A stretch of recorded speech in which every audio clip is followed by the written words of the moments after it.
Hi, my name is Stephen Brown, and I'm going to be reading a short extract from my translation of Norbert Scheuer's gripping wartime thriller Winterbienen. Winterbienen is set in the last 18 months of the Second World War. It's a story of the German home front. The central character is a beekeeper who is also smuggling Jewish fugitives over the border into Belgium in a rather unusual way related to his beekeeping, which you'll hear about in a moment. This book is like a previous novel of Norbert Scheuer's that I translated, The Language of Birds. It's full of wonderfully gripping storytelling and beautiful descriptions of particularly of nature and landscape and wonderful detail of beekeeping.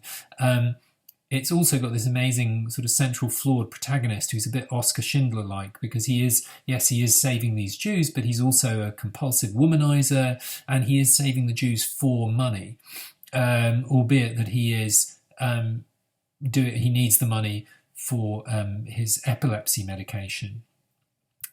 This book is told largely in the form of his diary entries, and I'm going to read a short extract now. Thursday, the 2nd of March, 1944. I'm on my own with Sani in the pub and telling her about Charlotte when she says to me that Charlotte is the wife of the Nazi district leader. Surely nowadays there are enough women for me and Carl. Why of all people the wife of a golden pheasant? Or do you just want her for her hair curlers? She says with a laugh, and tells me I should be more careful with my philandering. You have a lot of enemies among the women here. They don't understand how their husbands and sons are sacrificing their lives for the fatherland in the war, while you romp about and live in safety with nothing to fear. Unfortunately, Sani, I reply, the recklessness is exactly what's sweet about it. In the middle of the night, I wake up soaked with sweat. I feel like I can't get any air into my lungs. I close my eyes and try to calm myself. Eventually I get up and take my pills. If Alphonse doesn't send me any more, they won't last to the end of the war.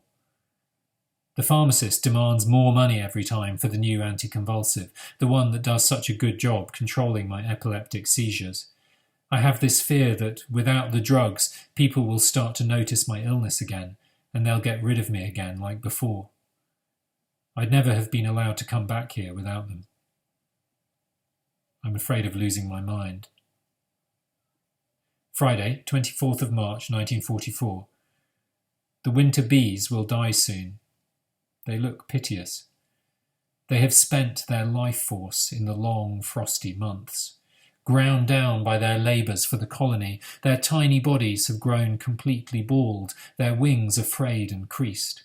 Tossed from the hive by their sisters, they are devoured by blackbirds and jays. The summer bees that are taking their place are somewhat fatter and have gleaming brown fur, but then, in contrast to their sisters, they will grow old in just 4 weeks. Tuesday, 11th of April, 1944. Another air raid warning mid-afternoon.